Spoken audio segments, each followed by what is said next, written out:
Talshahar AAI উচ্চ বিদ্যালয়ের managing কমিটির সভাপতি আর প্রধান শিক্ষকের বিরুদ্ধে স্বেচ্ছাচারিতার অভিযোগ ছিল আগে থেকেই।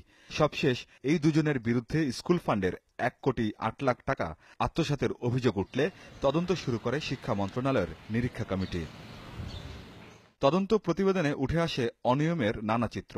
প্রমাণ মেলে নিজ সন্তানের আজীবন দাতা সদস্য বানানো, নিয়োগ বাণিজ্য পরিচালনা ও জলাশয় ইজারায় অনিয়মে জড়িয়েছেন অভিযুক্ত জনপ্রতিনিধি ও প্রধান শিক্ষক। এর পরপরই মন্ত্রণালয় থেকে বর্তমান কমিটি বিলুপ্ত করে অ্যাডহক কমিটি করার নির্দেশ দেওয়া হয়েছে। এসব অনিয়ম আর দুর্নীতির কথা অস্বীকার করছেন অভিযুক্তরা। আমারে নির্বাচন ঠেকাইবার জন্য আমার বিরুদ্ধে প্রপাগান্ড করছে।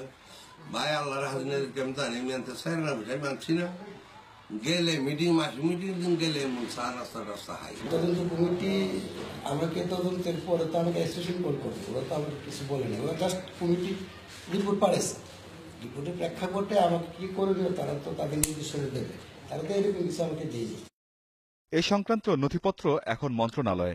নির্দেশনা হাতে পেলে নির্বাহী পদক্ষেপ নেওয়া হবে বলে জানিয়েছেন ইউএনও।